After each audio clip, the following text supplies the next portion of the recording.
आज हम लोग क्वेश्चन नंबर फर्स्ट सॉल्व करेंगे। क्वेश्चन नंबर फर्स्ट क्या है, देखिए निम्न फलनों का x के सापेक्ष अवकलन कीजिए। ठीक, यहाँ पर देखिए फर्स्ट, सेकेंड, थर्ड, फोर्थ और ये फिफ्थ, अपने को 5 फलन दिए गए हैं। इसका x के सापेक्ष बारी बारी से अवकलन ज्ञात करना है। ठीक है, तो चलिए स्टार्ट करते हैं। अपन फर्स्ट को देखते हैं। ये देखिए x का क्यूब दिया हुआ है फर्स्ट, इसका x के सापेक्ष अपने को क्या ज्ञात करना है, अवकलन ज्ञात करना है। तो चलिए इसको हम लोग सॉल्व करते हैं। तो इसको सॉल्व करने के लिए कौन सा फार्मूला लगेगा ये देखते हैं।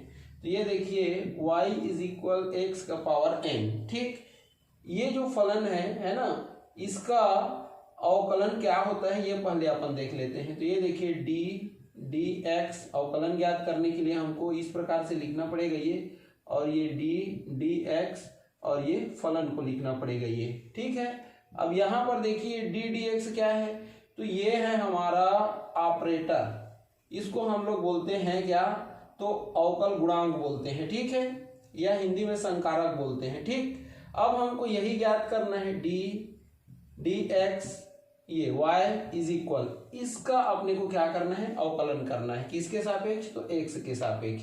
तो क्या होता है इसका देखिए, तो ये जो पावर में रहता है n, इसको पहले लिखेंगे, फिर इंटू लगाएंगे, फिर इसी को लिखेंगे x को, ये x आधार है तो आधार को लिखेंगे, फिर ये जितना पावर रहता है उसमें एक कम कर देते हैं। ये देखिए, तो ये देखिए जो दिया गया फलन था उसका x के सापेक्ष अवकलन क्या आया, तो n × x का पावर n - 1 आया। ठीक, तो ये हमारा क्या है, फार्मूला है ये किसके लिए, तो इस फलन के लिए। ठीक है, तो हमारा जो प्रश्न है वो इसके जैसा है ना, और अपने को ये ज्ञात करना है। ठीक, तो चलिए यहाँ सॉल्व करते हैं। तो कैसे लिखेंगे, तो हमको बोल रहे हैं x के सापेक्ष अवकलन कीजिए, तो लिखेंगे ये x के सापेक्ष, ये देखिए ये अवकलन करने पर, ये अवकलन करने पर। ठीक, अब क्या हो जाएगा, तो ये dx हो जाएगा ये, और ये x का क्यूब है हमारा, है ना क्वेश्चन ये। अब इसका हम क्या करेंगे, x के सापेक्ष ये फलन का अवकलन करेंगे। तो ये देखिए फार्मूला क्या होता है, तो ये n पहले आता है, फिर आधार को लिखते हैं, फिर n में एक कम करके लिखते हैं। तो ये देखिए इसका घात कितना है, 3, तो 3 पहले आएगा, फिर आधार को लिखेंगे x को, फिर घात में एक कम करके लिखेंगे ये। ठीक है, अब ये dx, ये x³ क्या हो गया, ये 3 है ना, और इंटू ये x, और 3 में 1 को माइनस करेंगे तो 2। तो ये देखिए जो हमारा फलन था, ये क्या था हमारा फलन, तो x³ था। तो हमारा जो फलन x³ था उसका अवकलन किसके सापेक्ष, x के सापेक्ष कितना आया, तो 3x² आया ये। ठीक, तो ये हमारा फलन था ये, तो ये फलन का अवकलन किसके सापेक्ष, x के सापेक्ष कितना आया, 3x² ये। तो ऐसे हम लोग ज्ञात करते हैं। ठीक है, इसी को अवकल गुणांक भी बोलते हैं। ठीक, अब हम लोग क्वेश्चन नंबर सेकेंड को सॉल्व करेंगे। ये देखिए सेकेंड क्या है ये, तो इसको हम लोग कैसे लिख सकते हैं, ये देखिए, तो इसको हम लोग x ये का घात 1/2 भी लिख सकते हैं, क्योंकि देखिए ये जो वर्गमूल का निशान होता है इसका मतलब क्या होता है, घात 1/2। तो हम लोग ये वर्गमूल के चिन्ह को हटा के घात 1/2 ऐसा लिख सकते हैं। ठीक, अब ये किसके जैसा हो गया, तो ये जो है y = x का पावर n जैसा हो गया। तो अभी मैं बतलाया dx, ये y क्या बतलाया, n × x का पावर n - 1 बतलाया ना। तो ये इस प्रकार से अपने को क्या ज्ञात करना है, अवकलन ज्ञात करना है। तो लिखेंगे x के सापेक्ष क्या करने पर, ये अवकलन करने पर, ये अवकलन करने पर। ठीक, तो dx हो जाएगा, ये ऑपरेटर है, संकारक है। फिर अपने फलन को लिखेंगे ये, तो क्या हो जाएगा, ये घात पहले आएगा 1/2, फिर आधार आएगा, फिर 1/2 - 1 हो जाएगा ये। इसको हम लोग चाहें तो 1/1 भी लिख सकते हैं।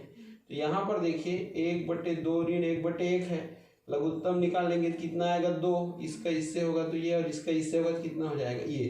तो कुल मिला के ऋण 1/2 आया ना। ठीक, तो इसको सॉल्व करेंगे तो क्या लिखेंगे, ऋण 1/2। तो चलिए लिखते हैं ये dx, ये और x का पावर कितना है इतना 1/2 इज इक्वल, ये क्या है देखिए 1/2 है ना। अब इसको बस आप लोग याद रखिएगा, ये है ना। तो ये x का x, अब इतने का वैल्यू कितना आया है देखिए -1/2 यही आया है।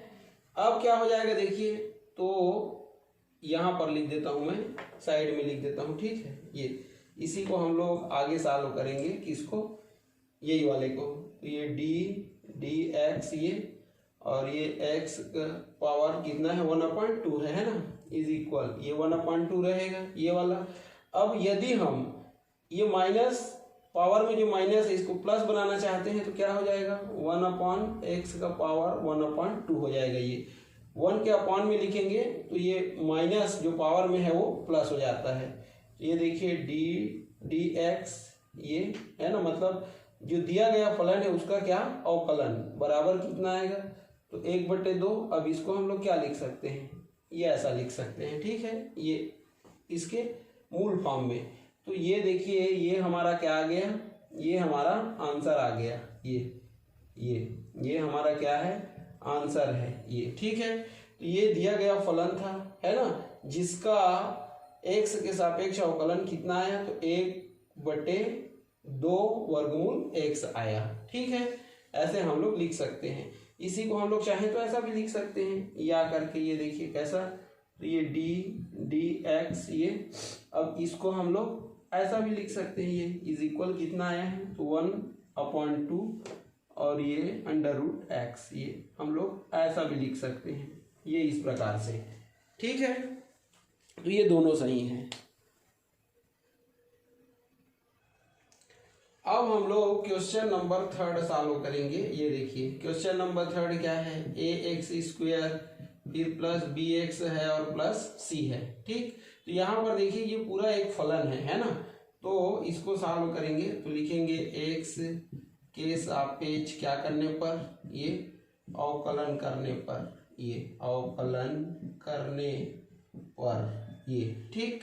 अब क्या करेंगे देखिए, तो dx होता है अवकलन का क्या ऑपरेटर या संकारक। अब इसको हम लोग फलन को ब्रैकेट में लिख देंगे ये। अब यहाँ पर देखिए फलन में 1 2 3 पद है, तो तीनों को अलग अलग करके लिखेंगे। तो ये dx और क्या हो जाएगा ax² का अलग से होगा, फिर ये प्लस लगाएंगे, और ये ddx ये bx का अलग होगा, और फिर ये ddx ये, और ये अचर पद है c इसका अलग होगा, ठीक है।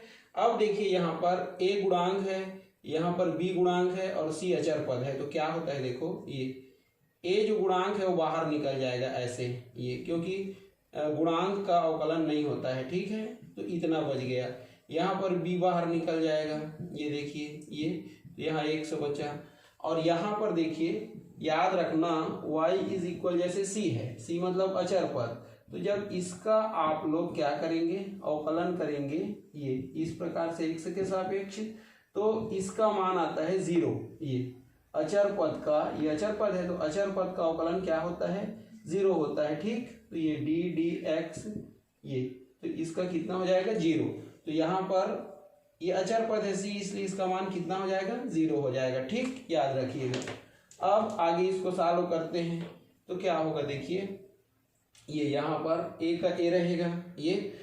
अब यहाँ पर देखिए किसके जैसा है, तो इसके जैसा है x घात n जैसा, तो इसका क्या होता है n इंटू x का पावर n-1 होता है ना। तो क्या हो जाएगा यहाँ पर देखिए, ये 2 गुणा x का घात 2 ऋण 1 हो जाएगा इसका, फिर ये धन है ना b का b रहेगा, ये यहाँ पर x का पावर 1 है तो क्या हो जाएगा 1 इंटू x का पावर 1-1 हो जाएगा ना, और फिर यहाँ पर कितना है 0 है ये, ठीक। अब इसको सॉल्व करेंगे तो क्या हो जाएगा a और ये 2 a इंटू 2 हो जाएगा ये, और x का पावर देखिए 2 में 1 को घटाओगे तो 1 आएगा। यहाँ पर देखिए b गुणा 1 है ना, और x का घात कितना हो जाएगा 1-1 मतलब नॉट या 0, और ये कितना है 0। तो ये क्या हो गया a into 2x plus b into 1 into 1 plus कितना हो जाएगा 0, क्योंकि x का पावर 0 रहता है तो उसका वैल्यू 1 होता है। तो इसको जमा लिख दो तो 2ax हो जाएगा, ये b हो जाएगा, और 0 को लिखना नहीं है, तो ये आपका क्या हो जाएगा आंसर हो जाएगा ये। तो इस प्रकार से आपको क्या करना है, सॉल्व करना है। ठीक।